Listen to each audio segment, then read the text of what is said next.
श्री कृष्ण। हम आज की क्लास कृष्ण भगवान जी को ऑफर करते हैं, समर्पित करते हैं। बहुत बहुत धन्यवाद कृष्ण भगवान, और हमारी गलतियों को माफ करें। चैप्टर 13, श्लोका 29। तो जब चैप्टर 13 स्टार्ट हुआ था, कृष्ण भगवान जी ने कहा था कि ध्यान से सुनना मैं जो बोलूंगा, क्योंकि अगर आप ध्यान से सुनेंगे, उसको जीवन में उतारेंगे, उसको उस राह में चलेंगे, तो आपको कृष्ण भगवान जी मिल जाएंगे। यहाँ कृष्ण भगवान जी कह रहे हैं कि जो जो भी भक्त है ना, जो भी भक्त, जो भी मनुष्य ये मान लेते हैं कि कृष्ण भगवान जी हर एक जीव में एक आत्मा के रूप में है, फिर क्या होगा? वो किसी और को नफरत कर ही नहीं पाएगा ना, क्योंकि ये विश्वास रहता है। वो एक विश्वास ही तो है कि कृष्ण भगवान है। उस जीव में भी कृष्ण भगवान है, हर एक जीव में कृष्ण है। तो हम तो कृष्ण भगवान से नफरत कर नहीं सकते, तो आप किसी से भी नफरत नहीं कर पाओगे। फिर उससे क्या होगा? उससे प्रेम बढ़ेगा। तो ये मिलता है जब हम कृष्ण भगवान जी की बातें सुनते हैं, उनके बताए हुए नियम पे चलते हैं, तो उसके बदले में हमको ये रिजल्ट मिलता है, ये फल मिलता है कि हमारे अंदर सिर्फ प्रेम ही प्रेम हो जाता है। हमको किसी के भी प्रति नफरत नहीं होती। चाहे कोई हमें कोई बुरा भला भी कह दे, तो भी हम समझने की कोशिश करते हैं कि उसने क्यों ऐसे कहा, है ना। जरूर वो बहुत मुश्किल में है, बहुत परेशान है, हमको उसकी जाके मदद करनी चाहिए, ऐसे भाव आएंगे। कोई अपन को आके बुरा भला करे तो हम क्या करेंगे? और उल्टा चढ़ देंगे उसके ऊपर, या खुद, है ना, परेशान हो जाएंगे, दुखी हो जाएंगे। है कि नहीं? बहुत स्वाभाविक है ना, वो तो हर मनुष्य ऐसे करता है। पर जो कृष्ण का भक्त है, सच्चा भक्त, जो कृष्ण भगवान जी के बताए राह में चलते हैं, वो ऐसे नहीं करते। उनको चाहे कोई कुछ भी बोल दे, कितना भी नुकसान पहुंचा दे, उसमें भी वो यही साना कृष्ण की ही मर्जी समझते हैं, और सोचते हैं कि सामने वाला कितना परेशान है, कितना मुश्किल में है जो उसने ऐसा किया। अभी देख लो, अभी अपन जाके किसी को कुछ भी ऐसे तकलीफ पहुंचाएंगे? नहीं पहुंचाएंगे ना। क्यों पहुंचाए? जरूरत नहीं है। पर अगर कोई कर रहा है, तो जरूर वो बहुत मुश्किल में है, तभी वो आके हमको किसी को कुछ बोल रहे। तो ये अंतर हो जाता है एक कृष्ण भक्त में और एक आम इंसान। फिर क्या हम हो? उसको जाके माफी भी मांगेंगे तो वो सामने वाला समझेगा नहीं, क्योंकि वो तो ना समझ है ना, कृष्ण को जानता नहीं। हम झुक जाएंगे पर वो सामने वाला नहीं मानेगा। ये भी वो बात तो सही है। अपना सांसारी में रहेगा, पर अपने अभी अंदर कुछ दीदी रहेगा नहीं, इसी पे अपने मैं तो फ्री बोलती हूँ। रहेंगे।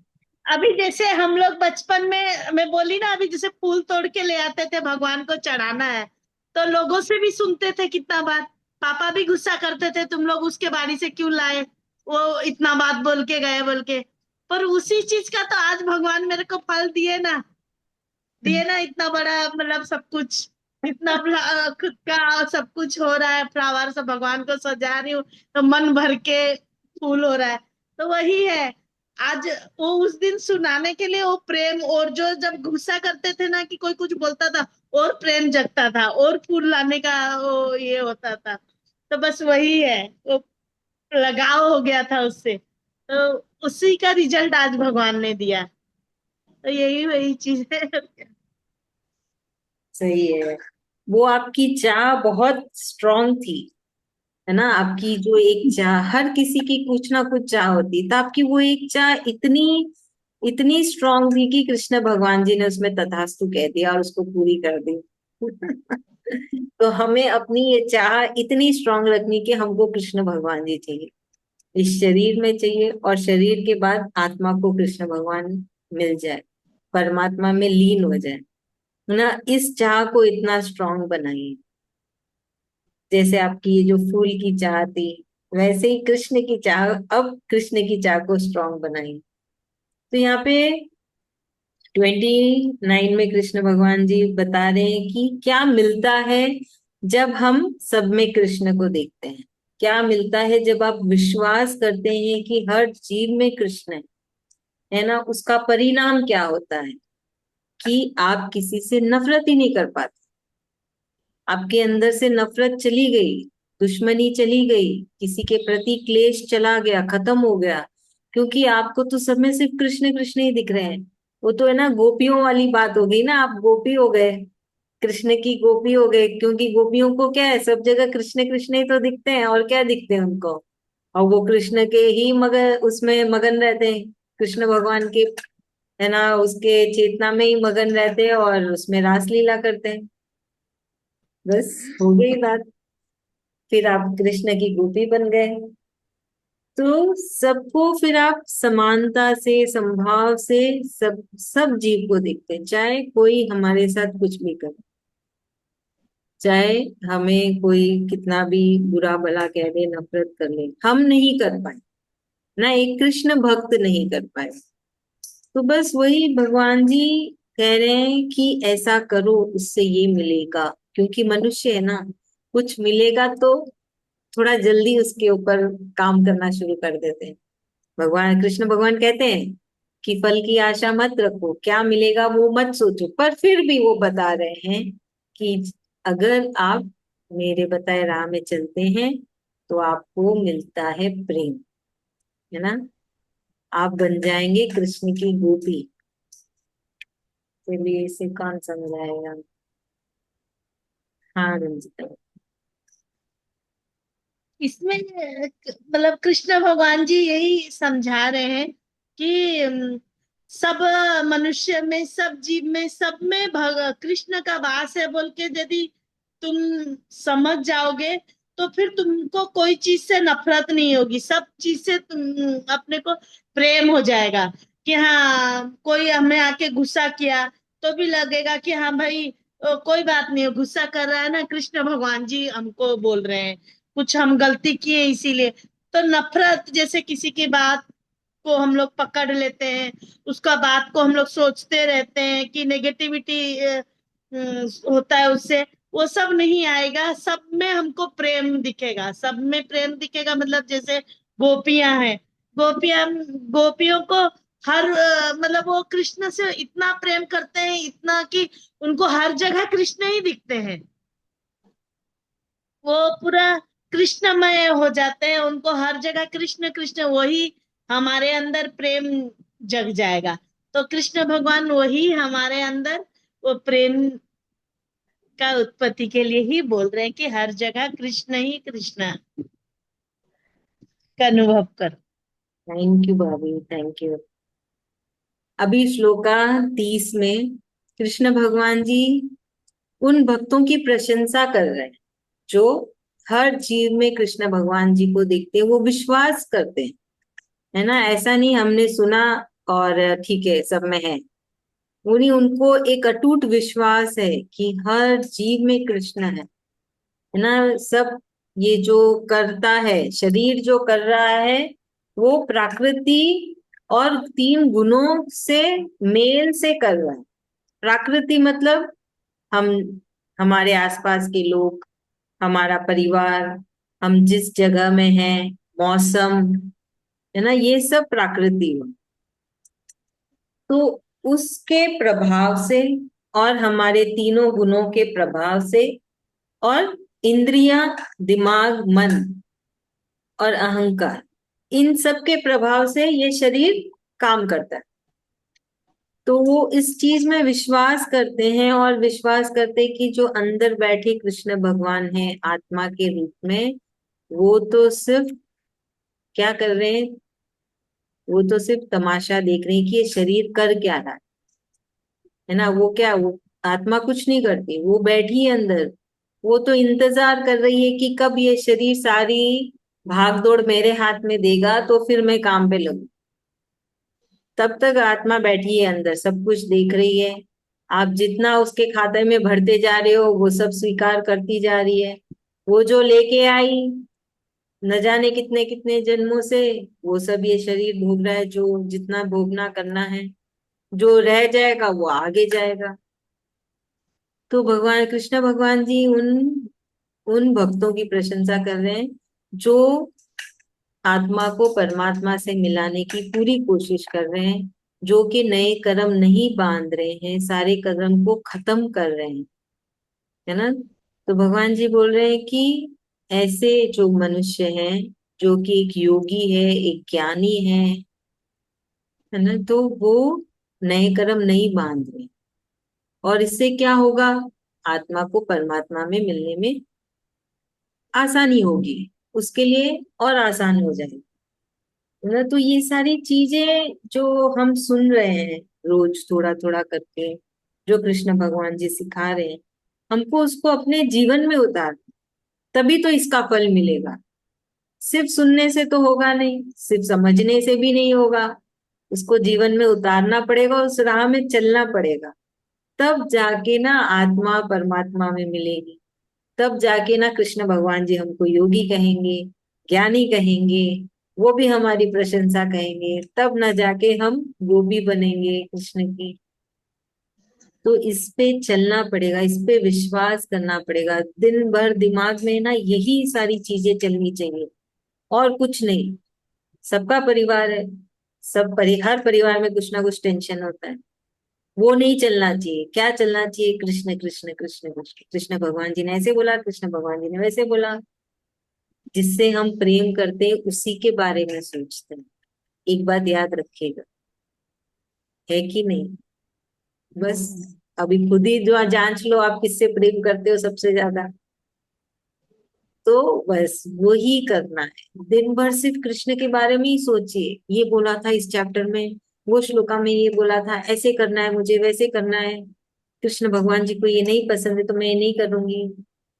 बस दिन भर सिर्फ कृष्ण कृष्ण कृष्ण कृष्ण, तब जाके हम कृष्ण भगवान जी की गोपियां बने। चलिए इसे सरोज भाभी समझाएंगे। कृष्ण भगवान जी यहाँ पर समझा रहे हैं कि मतलब वो भक्त कैसा होता है, जो उनका भक्त है, वो कैसा होता है। सबको, सबके अंदर वो देखता है कृष्ण भगवान जी को। सब मन इंद्रियों को कंट्रोल करके अपना रोजमर्रा का काम अपने दिमाग लगा के गीता चैंटिंग करेगा, वो पूजा पाठ करेगा, भगवान का नाम लेगा, वो उसी में रमा रहेगा। कोई उसे कुछ भला बुरा कहे उसको कोई फर्क नहीं पड़ेगा। मतलब बोलते कि चारों ओर जो प्रकृति है वो भी हमें सिखाती है क्या करना है क्या नहीं करना। अपने अंदर जो तीनों गुणों से भी हम कुछ, हमारा कुछ प्रभाव पड़ता है कि कैसे करना है। तो हम अपने मन इंद्रियों को बस में करके, मन अहंकार बुद्धि ये सब भी बता रहे हैं कि ये सब तत्व सब मिलके हम कर पाते हैं कि मतलब कृष्ण तक पहुंच पाते हैं। हमारे जो आत्मा बैठी है उसको, उसके पास जाके वो आत्मा को परमात्मा में मिला सकते हैं। वो आत्मा क्या करती है, बोलती चुपचाप बैठी रहती है। मतलब ये सब कर्म जब हम अच्छा करते हैं तो उसका खाता में जमा हो जाता है अच्छा, और जब हम बुरा कुछ करते हैं तो आत्मा के साथ बुरा कर्म बंध जाता है, फिर अगले जन्म में हमको उसको निभाना पड़ता है। तो आत्मा बोलते कुछ नहीं करेगा, सब मन बुद्धि अहंकार जो हमारा अंदर ईगो रहता है, ये सब हम जब भी उस वो सब को पकड़ लेंगे तो उसके साथ खाता में गलत जमा हो जाता है। और हम ये सब को कंट्रोल में करके, बस में करके अपने कृष्ण कृष्ण करेंगे, सबके अंदर भगवान देखेंगे कि हाँ उसके अंदर भगवान है, तो हमारा किसी के साथ झगड़ा नहीं हो सकता। क्योंकि वो सामने वाला को भी देखेगा कि हाँ उसके अंदर भी भगवान है, वो सब जानेगा। तो वो हम हमेशा कृष्ण से प्यार करता है, तो प्रेम बांटेगा और प्रेम बांटेगा। सबको बोलते कि प्रेम बांटो, प्रेम बांटने से ही हमको प्रेम मिलेगा। प्रेम क्या मिलेगा? हमें कृष्ण ही मिलेंगे। कृष्ण के अंदर ही प्रेम भरा है। जैसे गोपियां बोलते प्रेम करते, वो कुछ देखते नहीं कि इधर क्या है क्या नहीं है। गोपियां तो सिर्फ कृष्ण कृष्ण करते रहते हैं। तो हम भी, हमको भी वही शिक्षा दे रहे हैं भगवान जी बार बार कि वो भक्त कैसा होता है, वैसे भक्त बनने के लिए कि मतलब हमें क्या करना है। हमारे हमारे दिमाग में ये सब नहीं रखना कि इधर उधर की बात, संसार की बात हमेशा ये रखना है कि आज वो चैप्टर में क्या सीखे हम, अब वो चैप्टर में क्या सीखे, ये सब मनन करना चाहिए। कृष्ण की बात मनन करेंगे तो हमें वो कृष्ण ही मिलेंगे। बोलते किससे प्रेम करते हैं, जिससे प्रेम करते हैं उसी की बात मन में याद आती है। कि मतलब जैसे हम संसार में भी किसी जन से प्यार करते हैं तो उसका नाम से हमारा दिमाग दौड़ता रहता है। वैसे हम तो ये सब कुछ नहीं करके हम कृष्ण से ही प्यार करते हैं, तो कृष्ण की बात हमारे दिमाग में दौड़ना चाहिए कि कृष्ण कृष्ण करना चाहिए। वो सब करने से ही आत्मा को परमात्मा में मिलने का मौका मिलेगा, मतलब उसको मोक्ष मिल जाएगा। जय श्री कृष्ण। थैंक यू भाभी, बहुत अच्छे। Keerthana ma'am, you are able to understand?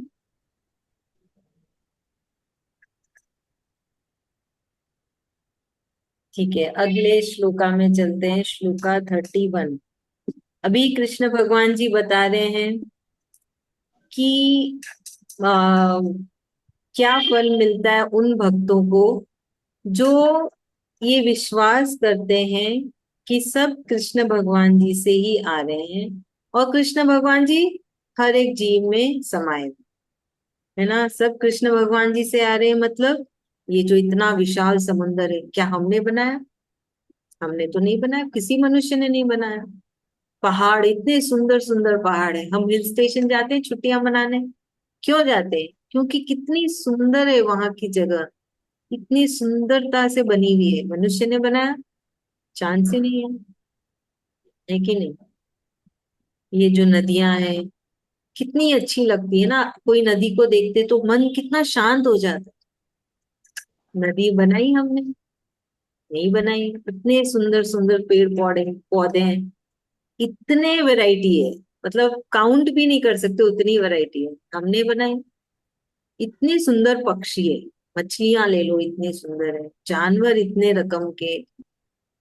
मनुष्य ने कुछ नहीं बनाया, फिर किसने बनाया? कृष्ण भगवान ने। तो जो इस बात को मान लेते हैं कि सब तो कृष्ण भगवान ने बनाया है, सब में कृष्ण भगवान जी का वास है, फिर उनको क्या मिलता है? कृष्ण भगवान जी से कुछ तो मिलेगा ही ना। चाहे कृष्ण भगवान बोले उम्मीद मत रखो, पर कृष्ण भगवान जी कुछ भी नहीं लेते हैं, बदले में और 100 गुना दे देते हैं। आप एक बार कृष्ण भगवान को दिल से, ऐसे तो कोई भी पुकार लेता ना, पर दिल से जब आप भगवान को याद करते हो एक बार, वो 100 बार आपके ऊपर नजर रखते, क्योंकि कृष्ण भगवान कुछ भी नहीं रखते, बदले में और 10 गुना 100 गुना दे देते हैं।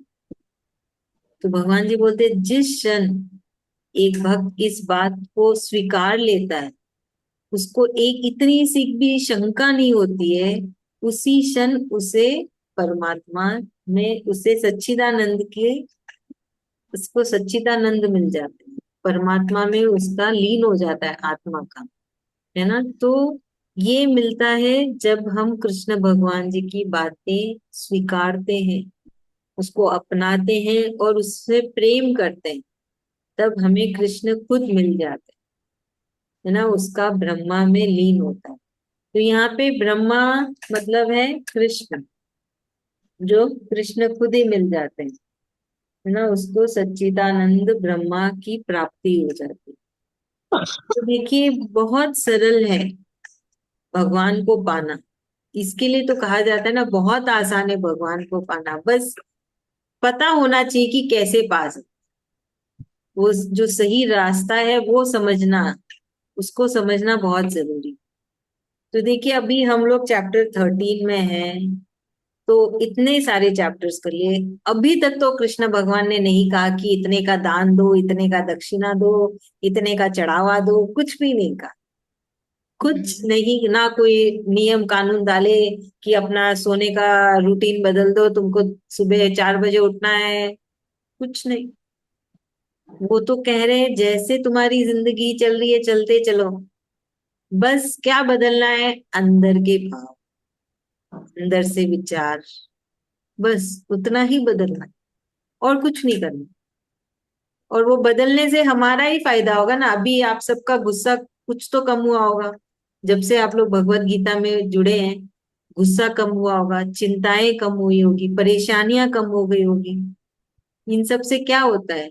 मन ही तो खराब होता है ना, एक दिन पूरा वेस्ट चला जाता है। तो बस यही तो कृष्ण भगवान जी समझा रहे हैं कि कैसे प्रेम, प्रेम को कैसे बनाना, अब अंदर बैठे प्रेम को कैसे जगाना है। सबके अंदर प्रेम है, पर आता ही नहीं है, क्योंकि हमने, गीता क्या है, भगवत गीता क्या है, मैनुअल है, मैनुअल ऑफ लाइफ, हमारी जिंदगी को कैसे चलाना है, वो सब लिखा है भगवत गीता में। पर मनुष्य भूल गए उसको पढ़ना। अभी हम एक नया, आजकल तो सब मोबाइल ही खरीदते हैं, अभी एक नया मोबाइल खरीदा, उसके साथ मैनुअल आता है ना, उसको कैसे यूज करना है, कौन सा बटन क्या है, उसका आता है। हम लोग पहले खोल के पढ़ते हैं ना, अरे कैसे यूज करना है देख तो ले, पर शरीर के साथ कैसे करना है वो सब भूल जाते हैं। शरीर भी तो एक मशीन ही है, उसको भगवान ने कितनी सुंदर से एक चमड़ी से कवर कर दिया, अंदर तो इतने सारे अर्जे पुर्जे हैं। तो वो पढ़ा ही नहीं, इसलिए तो सब है ना उल्टे काम होते हैं, सही तरीके से चलाना ही नहीं आया इस मशीन को, और जो पढ़ लिया उसने सही तरीके से चला ली अपनी मशीन। समझे तो है ना, यही फल है कि आप में प्रेम ही प्रेम जाग जाएगा, आपको कृष्ण भगवान जी मिल जाएंगे, आपको मोक्ष मिल जाएगा, आपको सच्चिदानंद ब्रह्मा की प्राप्ति हो जाएगी, जो कि है संतुष्टि। जैसे जिंदगी चल रही है मस्त चल रही है, हम उसमें खुश। वही तो ढूंढते हैं सब कोई, इधर उधर जा जाके क्या क्या ना कर करके। कुछ नहीं करना है, बस गीता पढ़ लो, समझ लो, और आपको मिल गया सब कुछ। है कि नहीं? स्वीकारना जो हो रहा है जीवन में, उसको अपनाना बहुत बड़ी बात है। प्राय लोग क्या होते हैं, परेशानी तो होते हैं अब आजू बाजू को देख देख के, अरे उसके पास वो है मेरे पास ये नहीं है, उसके पास ये है मेरे पास वो नहीं है। पर ये नहीं करना चाहिए, ये गलत है। इसलिए ये गलती हो रही है क्योंकि लोग भूल गए कि हमारा जो मैनुअल है भगवत गीता, उसको पढ़ना है, कैसे ये शरीर को चलाना है। शरीर एक मशीन है, सब भूल जा रहे हैं।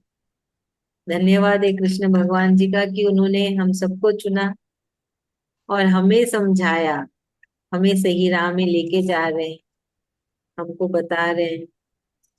बहुत बहुत धन्यवाद है कृष्ण भगवान। चलिए अभी इसको कौन समझाएगा, आप दो ही है। मैं समझा। हाँ रंजीता भाभी समझा। इसमें मतलब जैसे कृष्ण भगवान बोल रहे हैं, जो हमको ये समझा रहे हैं, जो सब कुछ सृष्टि में है वो किसने किया है, जो आज हम तो कुछ नहीं किए।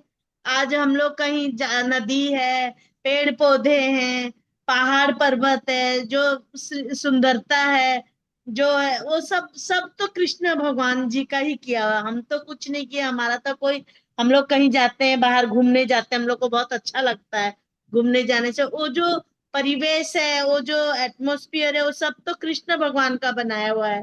तो वो चीज यदि हम समझ जाएंगे तो हमारे अंदर में हम सच्चिदानंद का साथ में हमारा प्रेम हो जाएगा। तो वही चीज यहाँ पे कृष्ण भगवान जी बोल रहे हैं कि सब कुछ उन्हीं का ही बनाया हुआ है, सब कुछ उन्हीं का ही है। तो ये भगवत गीता का जैसे चैंटिंग है, जो गीता का चैंटिंग करने से हमारे अंदर से, हमारा अंदर में रोजचर्या का जीवन में जितना क्वेश्चन आता है, जितना प्रॉब्लम्स आती है, जो हमको करना है, कैसे हमारा दिनचर्या में हमको क्या करना चाहिए, क्या नहीं करना चाहिए, सब चीज इसमें है भगवत गीता में। तो आज हम लोग जैसे कोई भी चीज सामान लाते हैं, उसका मैनुअल होता है, उसको पढ़ते हैं तभी उस चीज को यूज कर पाते हैं, चाहे कोई भी चीज हो। वैसे ये जीवन को कैसे यूज करना है, हमारा जीवन कैसे हमको रोजचर्या का जिंदगी जीना है, ये जो शरीर रूपी मशीन है, इसको कैसे चलाना है, ये भगवत गीता में पूरा लिखा हुआ है। पूरा यदि हम इसको पढ़ेंगे और समझेंगे सही से, तो हमारा जीवन यापन हमको कैसे करना वो हमें पता चल जाएगा। तो वही चीज बार बार भगवान जी यही, यदि हम समझ जाएंगे तो हमसे गलतियां नहीं होगी। हाँ, हमारे अंदर हमारी इंद्रियां हमको काबू में नहीं कर पाएगी, हम इंद्रियों को काबू में रखेंगे तो हमारा सच्चिदानंद भगवान से प्रेम हो जाएगा। ब्रह्म की मिल बात। जाएंगे, कृष्ण मिल जाएंगे हमें। हाँ, थैंक यू, बहुत अच्छा, बहुत अच्छे। अभी अगले श्लोका में, श्लोका 32, यहाँ पे कृष्ण भगवान जी बोल रहे हैं कि जो आत्मा है वो उत्तम है। ऐसा नहीं है कि आत्मा आपके शरीर में है तो है ना उसकी कोई वैल्यू नहीं है। भगवान जी बोल रहे हैं कि वो आत्मा क्या है, परमात्मा का एक छोटा सा अंश है। कृष्ण खुद है ना आत्मा के रूप में हमारे शरीर के अंदर। तो भगवान जी बोल रहे हैं वो उत्तम है। उसकी उसका कोई है ना कोई शुरुआत नहीं है, कोई बीच का नहीं, कोई अंत नहीं। क्योंकि वो तो है, बस हमेशा से ही है। शुरुआत होती है इस शरीर की, जन्मता है, फिर जीता है, फिर मरता है। पर आत्मा को कुछ भी नहीं होता है। आत्मा तो फिर से दूसरे शरीर में चली जाती है। और अगर शरीर ने मेहनत की है तो आत्मा को परमात्मा जी मिल जाते हैं। तो कृष्ण भगवान कह रहे हैं कि आत्मा तो सिर्फ विराजमान है शरीर के अंदर, है ना। वो कुछ नहीं करती है, ना तो वो क्या रिएक्ट करती है कोई सिचुएशन में, सुख या दुख है उसमें कोई रिएक्शन नहीं देती है। और ऐसा नहीं है कि शरीर ने कुछ किया है तो है ना आत्मा के ऊपर नाम आएगा, आत्मा पे दब्बा लगेगा, ऐसा भी कुछ नहीं है। क्योंकि करता तो शरीर है, शरीर कर रहा है ना, आत्मा तो कुछ नहीं कर रही है। आत्मा तो सिर्फ देख रही है, बैठी है और देख रही है। और आत्मा की वजह से वो शरीर चल रहा है, उसमें जान है। अगर आत्मा निकल गई तो शरीर खत्म, शरीर तो खत्म हो जाएगा। क्योंकि भगवान है तो हमारे अंदर भगवान है। अगर भगवान जी निकल गए तो शरीर तो कुछ भी नहीं रहेगा, मिट्टी में मिल जाएगा। तो कृष्ण भगवान कह रहे हैं कि ये समझना है कि आत्मा और शरीर में कितना अंतर है ना। आत्मा इस शरीर की मोहताज नहीं है, शरीर इस आत्मा का मोहताज है। समझ रहे हैं, शरीर काम करता है इंद्रियों से, दिमाग से, दिल से, अहंकार से। आत्मा नहीं काम करती उन सब से। आत्मा तो बस आई है इस शरीर में ताकि ये शरीर चल सके। जैसे ही आत्मा निकलेगी ये शरीर शांत हो जाए। तो कृष्ण भगवान बोल समझा रहे हैं कि ये चीज को आप समझिए, इसको स्वीकारिए, इसको अपनाइए, उस पे एक विश्वास लाइए, है ना। कि क्या है आत्मा, क्या है परमात्मा। जैसे कि अभी जैसे हम मोबाइल का एग्जांपल ले रहे थे, तो मोबाइल में भी तो ऊपर का एक कवर होता है, अंदर तो अलग ही मशीन होती है ना, अंदर हार्डवेयर होता है। तो हमको थोड़ी सिखाया जाता है कि अंदर हार्डवेयर को कैसे चलाना है, हमको तो सिर्फ ऊपरी बटन को कैसे चलाना है वो सिखाया जा रहा है उस मैनुअल में, है कि नहीं। तो इस भगवत गीता में भी तो वही है। हमें ये नहीं सिखाया जा रहा है आपको आत्मा को कैसे चलानी है। हमें सिर्फ सिखाया जा रहा है ये जो हमारा ऊपरी हिस्सा है, जो ऊपर है, उसको कैसे चलाना है। आंख से क्या देखना है, कान से क्या सुनना है, मुंह से क्या बोलना है, हाथों से क्या करना है। तो यही समझने की कोशिश करनी कि आत्मा कुछ नहीं करती है। आत्मा तो बस बैठी है कि ये शरीर मेहनत कर ले तो आत्मा को परमात्मा जी मिल जाएंगे। आत्मा को सारा भाग दौड़ दे दे तो आत्मा इस शरीर को सही तरीके से गाइड कर देगी, कैसे कैसे क्या क्या करना है। मुश्किलों में समाना, चेतावनी दे देगी। होता है ना, बहुत आम है, दूध चढ़ा के आते हैं हम भूल जाते हैं, फिर अंदर से एक आवाज आती है ना, दूध चढ़ा हुआ है उतरने वाला है। वो तो बहुत ही आम है, सबके साथ होता है ऐसा। तो अंदर से कौन आवाज दिया, कोई और थोड़ी है अंदर, तो भगवान ही आवाज दिए ना। देखिए आपने तो बोला नहीं, फिर भी वो ध्यान दे रहे हैं कि है ना गैस पे रखा हुआ है, काम बढ़ जाएगा, जल्दी जाओ पहले ऑफ करके आ जाओ। कितनी बार होता है ना हम कुछ काम करके भूल जाते, फिर एक अंदर से एक आवाज आती है, अच्छा वो काम था। कुछ भी, बहुत आम है। कभी ना कभी सबने इस चीज को महसूस किए, सबके साथ हुआ। तो ये तो एक प्रूफ हो गया कि अंदर से आवाज आई। अंदर से आवाज कहाँ से आई, कौन दिया, आपके अंदर थोड़ी कोई और एक है। तो ये तो भगवान जी है, कृष्ण भगवान ही तो है, वो ध्यान रख रहे हैं। बस हम उनकी आवाज नहीं सुन पा रहे, वही तो समझा रहे कैसे सुन सकते हो उस आवाज को। अपने दिमाग को खाली करो, मन को खाली करो, तब जाके हमारी और उनकी आवाज, है ना, हम उनकी आवाज को सुन पाएंगे, हमारा उनसे कनेक्शन बनेगा स्ट्रांग। आपको एक विश्वास होने लगेगा कि हाँ कृष्ण है, वो सब संभाल रहे हैं, वो सब ध्यान देंगे। तो वही कृष्ण भगवान जी हमारे अंदर और विश्वास बढ़ा रहे हैं और समझा रहे हैं कि कैसे हमें, है ना, एक कनेक्शन बनाना है कृष्ण से। वो आज टाइम चला गया। अभी का हम श्लोका कर लेते चैंटिंग, फिर है ना आप में से कोई एक जन सरोज भाभी समझा दें आज के श्लोका को चैंटिंग। सरोज भाभी आप पढ़ लीजिए। हाँ।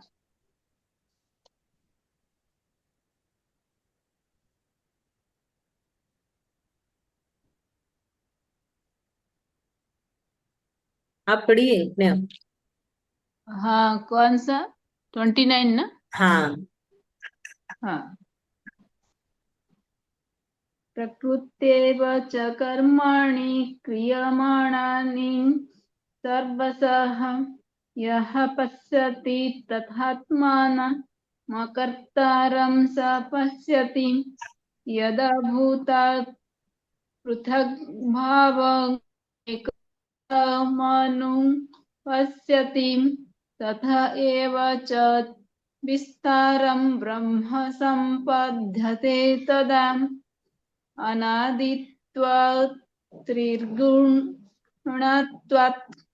परमात्मात्यमव्ययः शरीरस्थोऽपि कौन्तेय न करोति न लिप्यति यथा भाभी हो गया, सर्वगतं भाभी हो गया। ये 31 वाला फिर से पढ़िए, ऊपर वाला लाइन। अनादित्वात् त्रिगुणत्वात्